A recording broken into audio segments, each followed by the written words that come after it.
welcome back to my channel Crack CA with Ease, and in this video I will be covering all the illustration of Ind AS 105, which is non-current assets held for sale and discontinued operation, which we normally say DCO, discontinued operation की full form.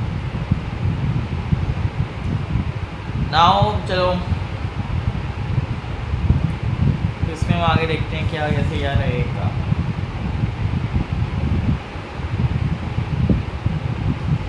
Right, तो accounting कैसे होगी non current assets की जो held for sale है and डिस्कंटिन्यूड operation, वो सारी चीज़ें मैं एक रिवीजन वीडियो में आपको कवर कर दूँगा. बट इस वीडियो में हम इलस्ट्रेशन क्या है कवर करते हैं.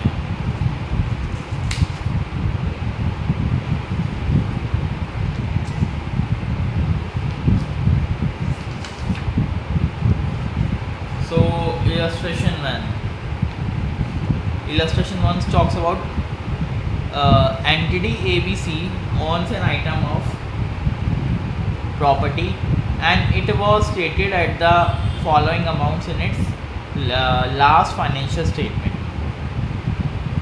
So मान लो मेरी एक एंटिटी है ABC, मेरी एंटिटी के पास एक प्रॉपर्टी की आइटम है और मैंने वो इन अमाउंट्स में स्टेट करी हुई है फाइनेंशियल स्टेटमेंट्स में. लाइक इन दैट वे मेरी कॉस्ट है 12 लाख रुपए, डेप्रिसिएशन मैंने 6 लाख रुपए का ला रखा है. 6 लाख रुपए मेरी क्या है नेट बुक वैल्यू निकल के आ रही है. ओके, अब क्या है एसेट की जो एसेट ना डेप्रिशिएट होता है कि एनुअल रेट ऑफ 10% पे, that is 1,20,000 per annum. Okay, मतलब इस पे 10% मेरा क्या है डेप्रिसिएशन लग रहा है. ठीक है, अब एंटिटी अपनी बुक्स क्लोज करती है 31 मार्च को हर साल. During July 2021 entity ABC decides to sell the asset and on 1 August July 21 में मैंने सोचा मैं एसेट सेल कर दूँगा. मतलब कितने महीने बाद, अप्रैल मई जून, अब जुलाई के मैं एंड में ही मान जाऊँ 4 मंथ्स बाद कह सकते हैं. और मैंने डिसाइड करा कि मैं 1 अगस्त को, पर यहाँ 1 अगस्त को मैं इसने कंडीशन मीट कर रही कि वो क्या है क्लासिफाइड हेल्ड फॉर सेल हो जाएगी. क्या ट्रीटमेंट होगा प्रॉपर्टी का बुक्स में फाइनेंशियल ईयर 21-22 में. राइट, तो हमको ये बताना है कि क्या ट्रीटमेंट रहेगा. पॉज करो, प्रोविजन ध्यान रखो, प्रोविजन याद करो and try to solve it by yourself and then solution करते हैं. सो चलो सॉल्यूशन कवर करते हैं. आई होप आपने इसको पढ़ा होगा क्वेश्चन को. तो देखो यार, इसमें ना ट्रीटमेंट बताना है प्रॉपर्टी का बुक्स में क्या रहेगा. तो आंसर बहुत छोटा सा है, कुछ नहीं करना है इसमें. तो देखो अब इसमें क्या है कि 2 पीरियड्स हैं हमारे पास. एक तो 1 जुलाई तक है, 1 जुलाई एंड देन उसके पहले का, सॉरी 1 अगस्त के पहले का एंड बाद का. देखो 1 अगस्त की ना 1 अगस्त से कंडीशन मीट हुई है, तो मतलब यहाँ से एसेट मेरा प्रॉपर्ली क्लासिफाइड होगा as held for sale. But अगर मैं बात करूँ 31 जुलाई 21 तक, वो मेरा नॉन करंट एसेट ही है, जो मेरा PPE ही है, जो एज पर इंड AS 16 के हिसाब से चलेगा. राइट, तो 31 जुलाई तक का तो मेरे को डेप्रिसिएशन कहीं ना कहीं कंसिडर करना पड़ेगा इसमें, क्योंकि वहाँ पे मेरा PPE है. 1 जुलाई से मेरी कंडीशन मीट हुई है. नॉन करंट एसेट्स मतलब इंड AS 105 मेरा 1 जुलाई से लगेगा, 1 अगस्त से लगेगा. सॉरी, तो 1 अगस्त से मेरा लगेगा इंड AS 105. यहाँ पे मैं जो ट्रीटमेंट करूँगा. बट 31 जुलाई तक तो मेरे को अपना इंड AS 16 के हिसाब से ही लगाना पड़ेंगी चीज़ें. तो मतलब मेरा लगभग 4 महीने का, मतलब मार्च अप्रैल मई जून, सॉरी अप्रैल मई जून जुलाई, 4 मंथ्स इसका मेरा डेप्रिसिएशन लगेगा यहाँ पे. तो 1,20,000 मेरा डेप्रिसिएशन किसका है, 1 साल का. तो 12 महीने का निकल गया. 4 महीने कितना होगा 40,000. तो 40,000 मेरा ये 4 महीने का डेप्रिसिएशन निकल के आ जाएगा.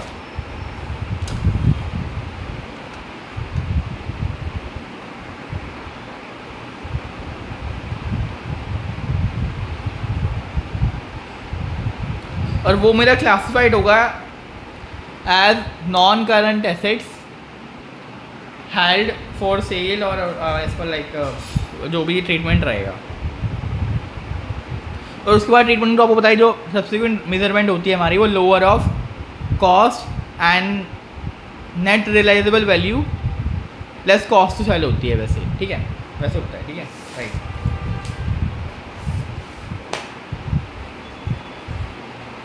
तो ये है मेरा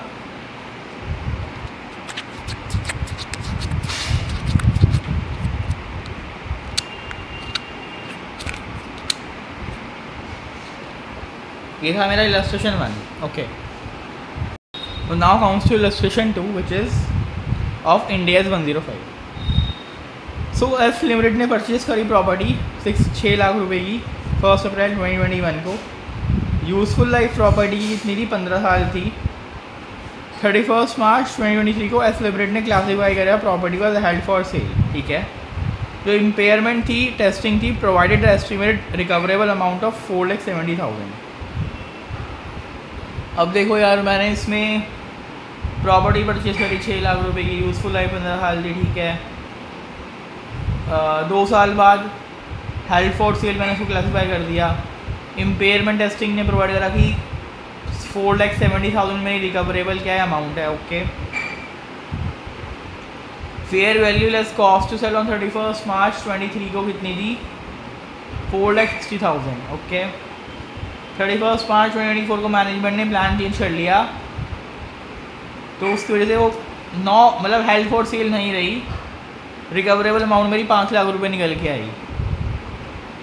तो इसको मेरे को अकाउंटिंग ट्रीटमेंट बताना है 2023 में, 2024 में, 2025, 2023 में और 4 में, और 2023-4 में मेरे को उसमें वैल्यू भी निकालनी है प्रॉपर्टी के at the end of, right. Question को थोड़ा पढ़ो समझो एंड देन रिकॉर्ड करते हैं फिर। सो चलो सॉल्यूशन शुरू करते हैं इसका। फिर देखो यार, सॉल्यूशन में कुछ भी नहीं है। प्रॉपर्टी की मेरी कॉस्ट दे रखी है 1 अप्रैल 21 की 6 लाख रुपए मेरी कॉस्ट दे रखी है। अब मेरे को क्या है कि 31 मार्च 2023 को मेरे को निकालना है कि क्या अकाउंटिंग ट्रीटमेंट होगा और 2024 में क्या अकाउंटिंग ट्रीटमेंट होगा 31 मार्च 2024 में, और प्रॉपर्टी की वैल्यू भी निकालनी है दोनों डेट पे।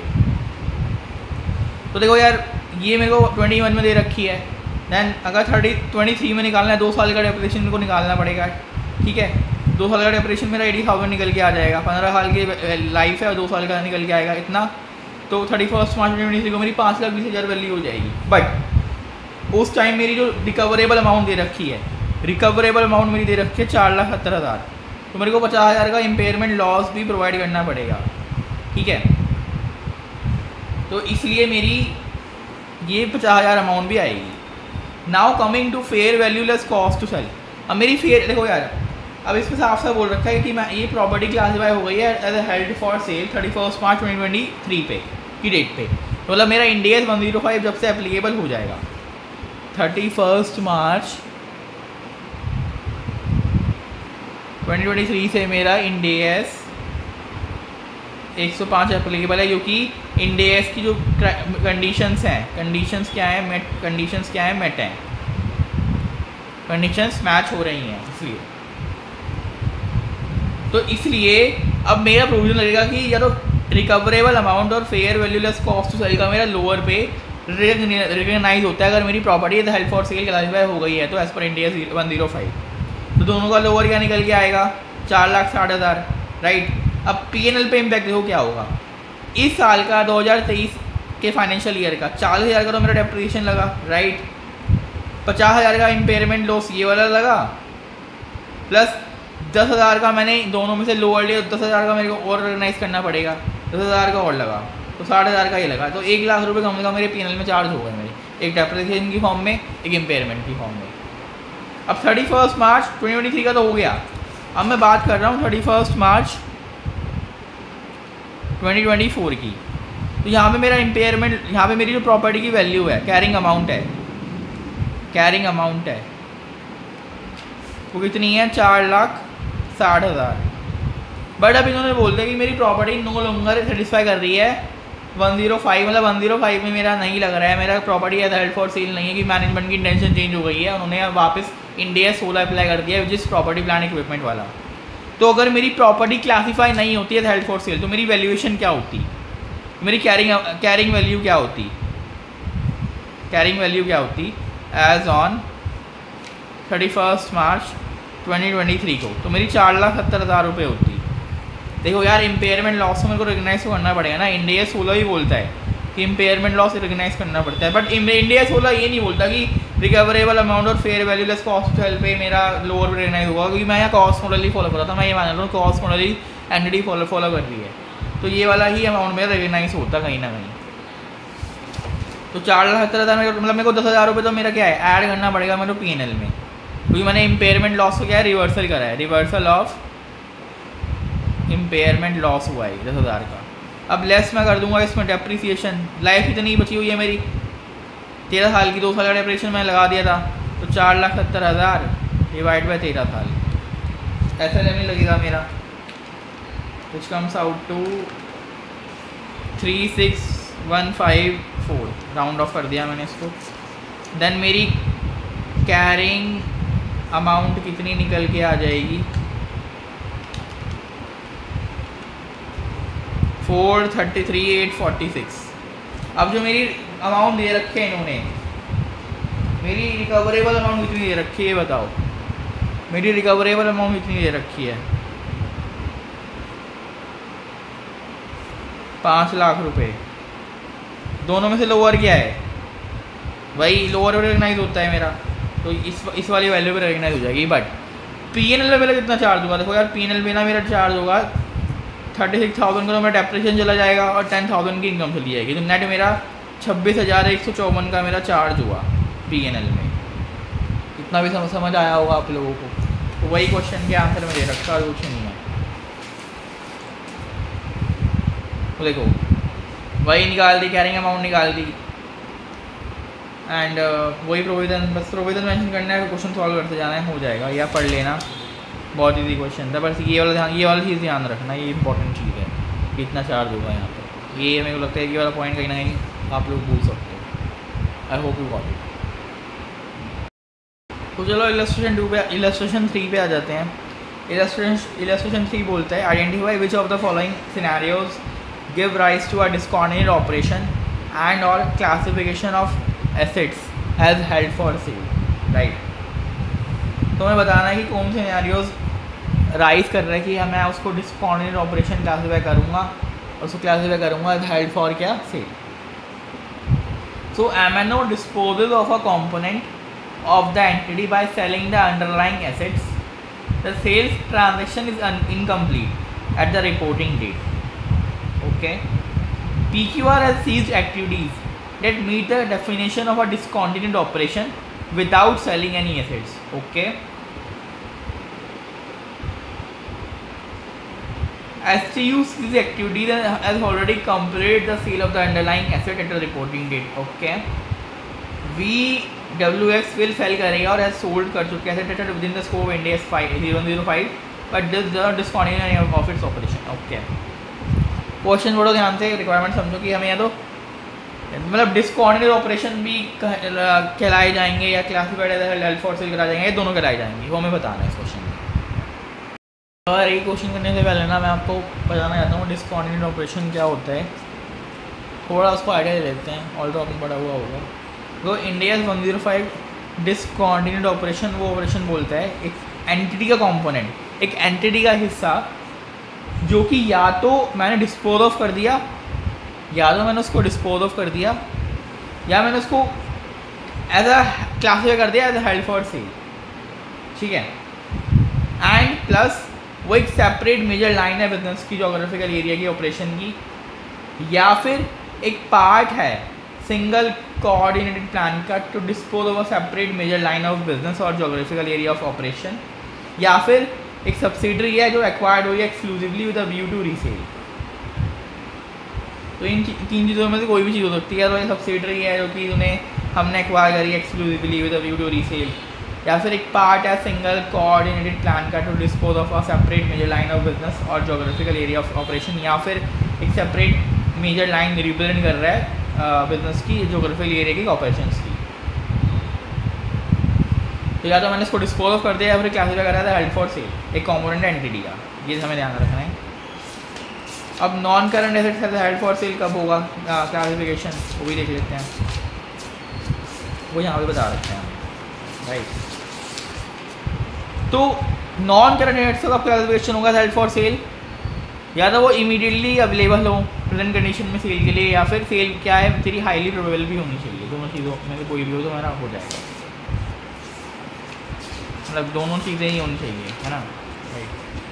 अब एमएनओ ने, देखो फर्स्ट पॉइंट है, एमएनओ ने डिस्पोज ऑफ कर दी कंपोनेंट एंटिटी का by selling the assets underline, मैंने एसेट्स भी बेच दिए, सेल ट्रांजैक्शन लेकिन incompleted reporting date, but sale तो कर ही दिया ना मैंने underline assets, although materially मतलब इन उसमें सेल ट्रांजैक्शन में भी ऑल दो होता है इनकम्प्लीट हो, बट सेल मैंने कर दिए हैं, तो डिसकॉन्टिन्यूड ऑपरेशन तो हो ही गया, डिस्पोज तो कर ही दिए मैंने, तो डिसकॉन्टिन्यू तो है ही, बट क्या classify as held for sale है? यस है, बिकॉज देखो ये कंडीशन दोनों मीट हो रही है मेरी यहाँ पे देखो अवेलेबल है कि नहीं है, प्लस हाईली प्रोबेबल है, सेल हाईली प्रोबेबल भी है, इसलिए यस। डिस्पोज कर रहा है, देखो डिस्पोज यहाँ पे मेंशन है, इसलिए यस। PQR ने एक्टिविटी सीज करती है जो कि मीट करती है definition of a discontinued operation without selling any assets. PQR ने एक्टिविटी सीज करती है जो कि डेफिनेशन तो मीट कर रही है DCO की, बट एसेट्स कोई सेल नहीं करे।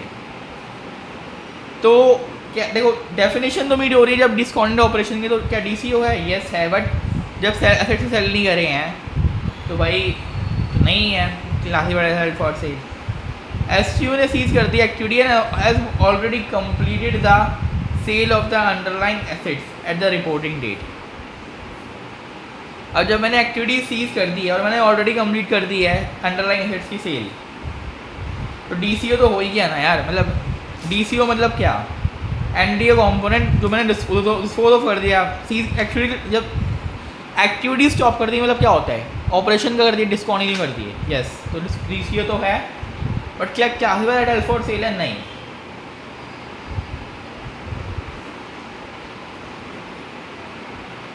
अब classified as held for sale, क्या सेल हाईली प्रोबेबल है? एंड क्या जो दूसरी कंडीशन है हमारी इसमें, high probability of sale plus कहीं ना कहीं इमीडिएट, क्या इमीडिएट सेल के लिए अवेलेबल है प्रेजेंट कंडीशन में?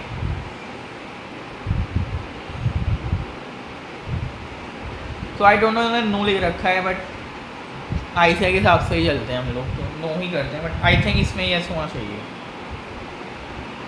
VWX will sell or has sold assets that are within the scope of India's 105 but doesn't discontinue any of its operation। या तो बेचेगा या बेच दिए हैं एसेट्स जो कि with in the scope of India's 105 है, लेकिन कोई ऑपरेशन उसने डिस्कॉन्टिन्यू नहीं करे हैं, वो ऑपरेशन और डिस्कॉन्टिन्यू नहीं करे हैं ना, बट एसेट्स सेल कर दिए हैं, तो यस क्लासिफाइड हो जाएगा एज फॉर सेल, बट डिस्कॉन्टिन्यू नहीं किया है फिर नो आएगा, DCO नहीं है हमारा। तो ये क्वेश्चन ठीक है, हो जाएगा।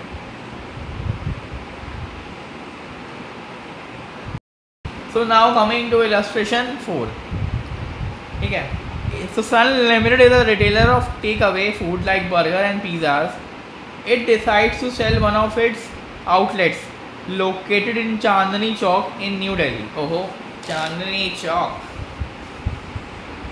Now, तो सन लिमिटेड का सन लिमिटेड रिटेलर है टेक अवे फूड का, जैसे बर्गर, जैसे आपके टेक अवे काउंटर होते हैं ना, बर्गर किंग के, बर्गर सिंह के, या फिर कोई भी आते हैं इधर आउटलेट जो भी हो। तो उसने डिसाइड करा कि यार वो अपना एक आउटलेट बेच देगा चांदनी चौक में जो उसका लोकेटेड है। कंपनी चलती रहेगी, तो कंपनी के अदर आउटलेट्स चलते रहेंगे 200 आउटलेट्स। ऑल क्राइटेरिया मेंशन्ड है इंडियाज 105 में classification of assets as held for sale for first met on 1 October 2021, ठीक है। आउटलेट बेचे जाएंगे जून 2022 में। कंडीशन तो जो मेरी मेट है ना, वो तो मेरी 1 अक्टूबर 2022 में 2021 में ही हो गई थी, बट आउटलेट मेरे दो मतलब लगभग बाद में जाएंगे अगले साल, नेक्स्ट ईयर।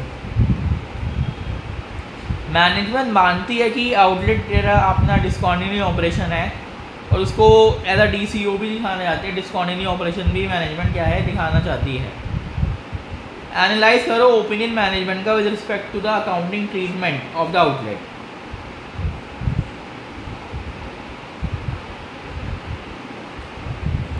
क्वेश्चन पढ़ो, समझो, एंड प्रोविजन अप्लाई करो एंड देन करते हैं। देखो यार, इलस्ट्रेशन 4, तो देखो यार, इसमें ना हमें बताना है कि क्या मैनेजमेंट का ओपिनियन ठीक था with respect to the accounting treatment of the outlet. तो हमें ये बताना है कि ओपिनियन एनालाइज करना है। तो देखो, डिस्कंटिन्यूड ऑपरेशन मैनेजमेंट चाहती है और शो करे। तो यार इसमें ना आप ये समझो कि पहले डिस्कंटिन्यूड ऑपरेशन की पहले हम समझ लेते हैं डेफिनेशन। तो डिस्कंटिन्यूड ऑपरेशन वो ऑपरेशन होता है एंटिटी का कंपोनेंट या तो वो डिस्पोज ऑफ हो या फिर वो क्लासीफाई हो as held for sale, and plus इन तीनों में से कोई भी कंडीशन सेटिस्फाई हो गई तो मैं उसको DCO मान लूँगा। ये तो होनी चाहिए, प्लस इन तीनों में से एक भी हो गई तो मान लेंगे।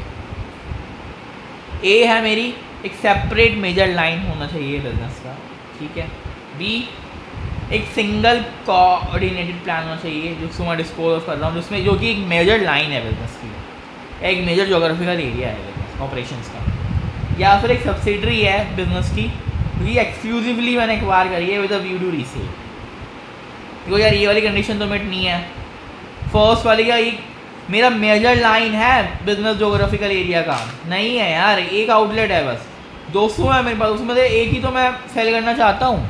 तो यार एक आउटलेट मैं अपना मेजर लाइन मानूंगा? बिल्कुल भी नहीं। तो ये फर्स्ट भी मेट नहीं हो रहा। क्या ये सिंगल कोऑर्डिनेट प्लान है कि मैं एक सेपरेट मेजर लाइन अपनी बिजनेस के डिस्पोज ऑफ कर रहा हूँ? नहीं, कोई सिंगल कोऑर्डिनेट प्लान तो मैंने बनाया नहीं और मेजर लाइन भी नहीं है, मेजर तो है ही नहीं। चलो एक प्लान हो सकता है, ठीक है, बट क्या मेजर लाइन है? नहीं है। तो सेकंड बी मेरा मीट नहीं हो रही कंडीशन। तो मेरी तीनों कंडीशन मीट नहीं हुई, तो मतलब ये DCO नहीं है, DCO क्लासीफाई नहीं होगा। मैनेजमेंट की इंटेंशन सही नहीं है, मैनेजमेंट की कहीं ना कहीं जो मिस्टेक है इसके रिगार्डिंग, इंटरप्रिटेशन के रिगार्डिंग।